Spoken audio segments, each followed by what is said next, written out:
1982 में कोयम्बटूर से सिर्फ 500 रुपए लेकर एक लड़का अपने सफर पर निकलता है और मुंबई के वीटी स्टेशन पर उतर जाता है। चकाचौंध भरे इस माया नगरी में आते ही वो लड़का अपनी 5 रातें उसी वीटी स्टेशन पर गुजार लेता है। न सर पर छत, ना ही किसी का सपोर्ट और इस शहर में गुम जाने का डर और उसके ऊपर खाली जेब, छोटी उम्र और परिवार की जिम्मेदारियां। इसके साथ एक दिन का खर्चा मैनेज करने के लिए सिर्फ 5 रुपए और इस हिसाब से 100 दिन के लिए लड़के के पास वही 500 रुपए थे। माय डियर फ्रेंड्स, किसी ने शायद ही ये सोचा होगा कि ग्रेजुएशन के बाद सिर्फ जॉब पाने की इच्छा से मुंबई आया हुआ ये लड़का एक दिन 7,000 करोड़ की कंपनी का मालिक बन जाएगा। ये कहानी किसी फिल्म जैसी लगती है, बस फर्क इतना सा है, फिल्मों में अगले 5 और 10 मिनट में हीरो की लाइफ बदल जाती है, लेकिन असल जिंदगी में एक पूरी जनरेशन को अपनी जिंदगी दांव पे लगानी पड़ती। माय डियर फ्रेंड्स, कुछ ऐसी ही जिंदगी जी है डॉक्टर वेलुमनी ने, जिन्होंने दुनिया की सबसे बड़ी थायराइड टेस्ट करने वाली company,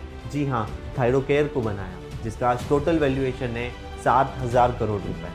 my dear friends, doctor Velumani का जन्म अप्रैल 1959 में तमिलनाडु के एक छोटे से गांव पुदूर में हुआ था, जहां उनकी अर्ली लाइफ एक्सट्रीम पॉवर्टी से भरी हुई थी। उनके पिता एक लैंडलेस फार्मर थे और परिवार बहुत ज़्यादा गरीब था। उनके पिता के पास इतने पैसे भी नहीं थे कि वो वेलुमनी को एक पेयर पैंट्स या स्लीपर्स खरीद कर दे सके। छोटी सी उम्र में वेलुमनी को समझ आया कि पढ़ाई उनका एक ऐसा जरिया है जो उन्हें एक बेहतर जीवन दे सकता है। लेकिन गांव में रिसोर्सेज की कमी थी और स्कूल की फैसिलिटीज़ भी बहुत ज़्यादा अच्छी नहीं थी, बहुत ज़्यादा इंस्ट्रूमेंट्स वहाँ मौजूद नहीं थे, बहुत ज़्यादा सुविधाएं नहीं थी। इन चैलेंजेस के बावजूद वेलुमनी ने एजुकेशन को अपनी प्रायोरिटी बनाया, अपनी प्राथमिकता बनाया। उन्हें स्कूल जाने के लिए हर दिन 6 किलोमीटर चलना पड़ता था, क्योंकि एक बाइसिकल खरीद पाना उनके लिए एक असंभव कल्पना। बचपन की ये कठिनाइयाँ उनके लिए एक प्रेरणा बन गई। उन्होंने सीखा कि कठिनाइयों से लड़ना, उनसे जूझना और कभी गिव अप ना करना ही असली जीत है। ये सब उनके लिए एक फाउंडेशन बना, जिससे उन्होंने आगे चलकर थायरोकेयर की स्थापना की। उनकी कहानी हमें ये सिखाती है कि अगर इरादा मजबूत हो तो हर मुश्किल आसान हो सकती है। इसके बाद अपनी बेसिक एजुकेशन कंप्लीट करने के बाद शुरू में उनका प्लान इंजीनियरिंग पढ़ने का था। कॉलेज की फीस देने के लिए उनके पास पैसे नहीं थे, पर्याप्त तो फंड नहीं था, लेकिन उन्होंने हर छोटी मोटी जॉब की। कभी वो अपने दोस्त के खेत में काम करते तो कभी किसी लोकल शॉप पर काम करते। हर रोज की मेहनत के बावजूद उन्होंने कभी अपने सपने को नहीं छोड़ा। इसके बाद फाइनेंशियल प्रॉब्लम के चलते उन्होंने 1978 में श्री रामकृष्ण मिशन विद्यालय college of arts and science Coimbatore से बीएससी का डिग्री लिया। जी हाँ, बीएससी इन केमिस्ट्री। कारण वो बीकॉम से सस्ता था।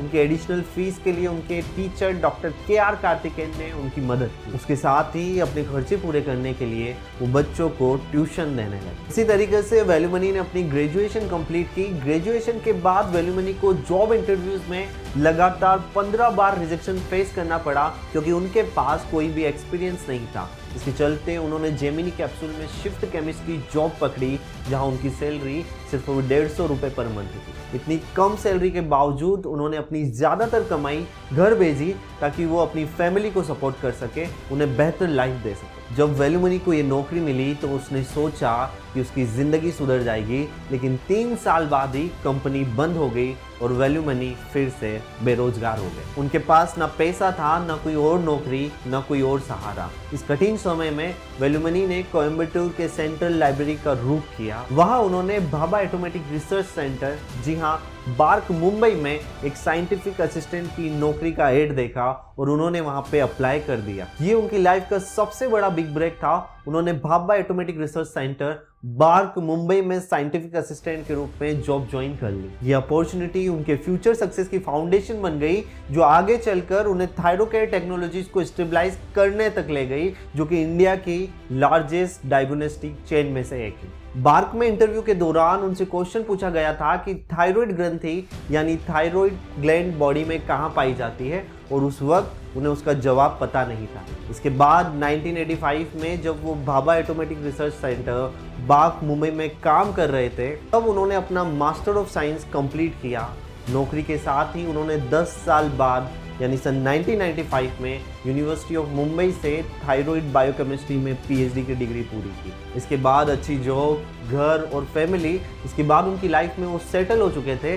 इसके बाद अच्छी पोजीशन के साथ वो रिटायर भी हो चुके होते, लेकिन फिर आया वो दिन जिसे डॉक्टर वेलुमनी की लाइफ का रुख बदल कर रख दिया। 14 साल बार्क में जॉब करते वक्त एक दिन डॉक्टर वेलुमनी का उनके बॉस के साथ कुछ अनबन हो गया और इसका नतीजा ये हुआ कि उन्होंने अपनी जॉब छोड़ दी। असल में उस दिन वेलुमनी के बॉस ने उनसे ये कहा था कि यहाँ मैं बॉस हूँ, मैं जो बोल रहा हूँ वो तुम करो, और ये सुनने के बाद डॉक्टर वेलुमनी ने अगले सिर्फ 20 सेकंड में अपना रेजिग्नेशन दे दी। माय डियर फ्रेंड्स, 37 साल की उम्र में 2 बच्चे और परिवार की जिम्मेदारी के चलते ऐसा करने के बारे में शायद ही कोई इंसान सोचेगा, लेकिन डॉक्टर वेलुमनी तो थे ही ऐसे इंसान कि एक बार ठान ली तो ठान ली। इसके बाद उन्होंने मन बना लिया कि इसके बाद आगे फिर कभी जॉब नहीं करनी। हाथों में थायराइड में पीएचडी की डिग्री और पीएफ के मिले 2 लाख रुपए लेकर उस वक्त वो निकल पाए। माय डियर फ्रेंड्स, लेकिन यही थायराइड की पीएचडी उनके आगे चलकर काम आई। 90s के दौरान थायराइड के टेस्ट बहुत ज़्यादा महंगे होते थे।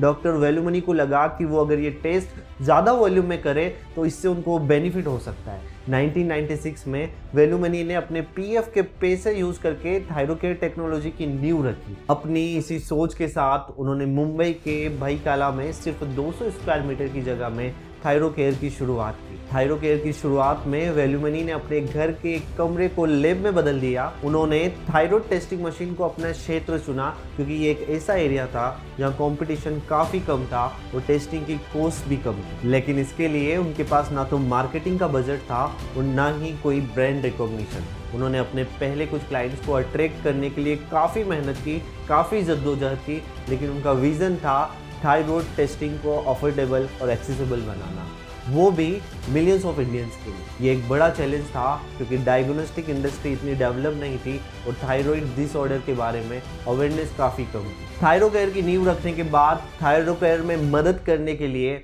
सबसे पहली जो एम्प्लॉय बनी वो थी उनकी वाइफ। हस्बैंड को मदद करने के लिए उन्होंने अपनी एसबीआई बैंक की गवर्नमेंट जॉब तक छोड़ दी। आज 30 साल बाद थायरोकेयर दुनिया की सबसे बड़ी टेस्ट करने वाली लैब बन चुकी है। जी हाँ, नई मुंबई में उन्होंने वर्ल्ड की सबसे बड़ी और मॉडर्न लैब बनाई। इसको बनाने के पीछे डॉक्टर वेलुमनी की एक ही सोच है, think different and apply, differentiate और डाई, यानी खुद के कॉम्पिटिटर से कुछ अलग करना जरूरी है। डॉक्टर वेलुमनी ने एमबीए नहीं किया था, वो एक साइंटिस्ट थे, लेकिन टाइम्स ऑफ इंडिया और इकोनॉमिक्स टाइम्स पढ़कर उन्होंने बिजनेस कैसे किया जा सकता है, क्या बिजनेस की कॉम्प्लिकेशंस होती है, ये सीखा था। अपने बिजनेस को शुरू करने के लिए उन्होंने एक नई स्ट्रेटजी अपनाई। उन्होंने दिन भर पड़ी रहने वाली मशीन्स को रेंट पर लेना शुरू किया।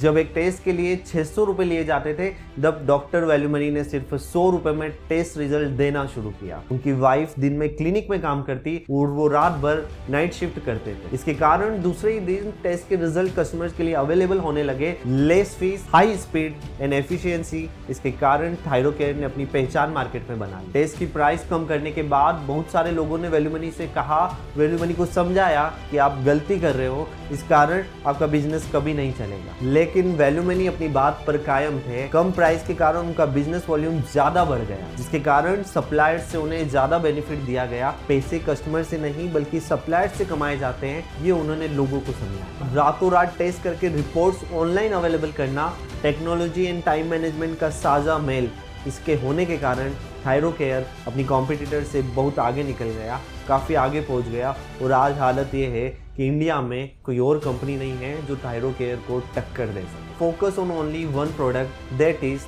Thyroid test. इसी मूल मंत्रा के कारण थायराइड टेस्ट मतलब थायरोकेयर यही लोगों को याद है, यही लोगों के जहन में बैठ गया। बॉडी के सिर्फ 15 ग्राम की ग्लैंड और ग्रंथि पे फोकस करके वेलुमनी ने 7000 करोड़ का ब्रांड बना। उनका पीपल मैनेजमेंट स्किल लोगों को बहुत ही अलग नज़र आया। ग्रेजुएशन के बाद एक्सपीरियंस ना होने के कारण जिस वेलुमनी को जॉब नहीं दिया जाता था, उन्हीं डॉक्टर वेलुमनी ने डिसाइड कर लिया कि वो अपनी कंपनी यानी थायरोकेयर में सिर्फ फ्रेशर्स को ही जॉब देंगे। और आज 2024 तक भी थायरोकेयर अपनी इस बात पर कायम। 2016 में थायरोकेयर के इनिशियल पब्लिक ऑफरिंग IPO से पहले डॉक्टर वेलुमनी ने एक प्रोफाउंड पर्सनल लॉस फेस किया। जी हाँ, जब उनकी वाइफ का देहांत हो गया। ये वक्त उनकी ज़िंदगी का सबसे मुश्किल वक्त था क्योंकि उन्हें अपने पर्सनल लाइफ को कंपनी के IPO के डिमांड के साथ बैलेंस करना है। अपनी लाइफ के इतने बड़े हादसे के बावजूद डॉक्टर वेलुमनी ने थायरोकेयर को एक सक्सेसफुल आईपीओ के थ्रू लीड किया। उनका विजन था कि डायग्नोस्टिक सर्विसेज को ज़्यादा से ज़्यादा एक्सेसिबल और अफोर्डेबल बनाया जाए, स्पेशली रूरल और सेमी अर्बन एरियाज के। डॉक्टर वेलुमनी ने अपने करियर के दौरान कई चैलेंजेस का सामना किया, लेकिन उनकी हार्ड वर्क और इनोवेटिव अप्रोच ने उन्हें सक्सेसफुल बनाया। थायरोकेयर का मॉडल भी यूनिक था। उन्होंने फ्रेंचाइजी बेस्ड नेटवर्क को डेवलप किया, जिससे डायग्नोस्टिक टेस्ट हर जगह इजीली अवेलेबल हो। थायरोकेयर ने अपनी क्वालिटी और कॉस्ट इफेक्टिव सर्विसेज की वजह से बहुत जल्दी मार्केट में एक स्ट्रॉन्ग प्रेजेंस स्टेबलाइज कर दिया, एक मजबूत पकड़ बना। कंपनी का फोकस टेक्नोलॉजी और ऑटोमेशन पर भी था, जो डायग्नोस्टिक प्रोसेस को एफिशिएंट और एक्यूरेट बनाने में मददगार हो। 2016 में थायरोकेयर का आईपीओ हुआ और कंपनी ने स्टॉक मार्केट में अपना प्लेस बना। थायरोकेयर को इंडिया में कोविड टेस्टिंग के लिए पहली कंपनीज में से एक बनाया गया। डॉक्टर वेलुमनी को ऑपरेशंस को तेजी से स्केल अप करना पड़ा, डेली 400 टेस्ट से 40,000 टेस्ट तक। इसके लिए सिग्निफिकेंट लॉजिस्टिक प्लानिंग और रिसोर्सेज मैनेजमेंट की ज़रूरत थी, लेकिन ये कंट्री को पेंडेमिक मैनेज करने में क्रूशियल था। 2021 में वेलुमनी ने अपनी 66% स्टेक फार्मा एजी को बेच दी। ये फैसला उन्होंने अपने बच्चों के भविष्य को सिक्योर करने के लिए लिया। उन्होंने कहा, मैंने मुंबई 500 रुपए के साथ आया था और आज मैं 7,000 करोड़ का मालिक हूँ। अब मुझे और लालच नहीं है। I am satisfied with my life. अपनी जर्नी के दौरान डॉक्टर वेलुमनी ने रिमार्केबल रेजिलेंस और इनोवेटिव प्रॉब्लम सॉल्विंग अप्रोच दिखाया। उनका एबिलिटी चैलेंजेस को अपॉर्चुनिटीज में कन्वर्ट करना उनकी सक्सेस का की है। आज थायरोकेयर इंडिया के लार्जेस्ट डायग्नोस्टिक चेन में से एक है, जो अफोर्डेबिलिटी और रिलायबिलिटी के लिए जाना जाता है और एक बड़ा नाम है। My dear friends, doctor Velumani की कहानी एक पावरफुल एग्जाम्पल है कि डिटर्मिनेशन, हार्ड वर्क और क्लियर विजन से किसी भी डॉन्टिंग ऑब्स्टिकल को ओवरकम किया जा सकता है। ये कहानी हमें ये सिखाती है, इस बात की सीख देती है कि जीवन में कितनी भी कठिनाइयाँ क्यों ना आए, अगर हम अपने कमिटमेंट और अपने लक्ष्य के प्रति प्रेरित हैं, डेडिकेटेड हैं और मेहनत करते रहें, तो सफलता जरूर मिलती। वेलुमनी ने अपने संघर्ष से ये साबित किया कि हिम्मत और मेहनत से हर मुश्किल को पार किया जा सकता है। ज़रूरत है तो हिम्मत कर लें।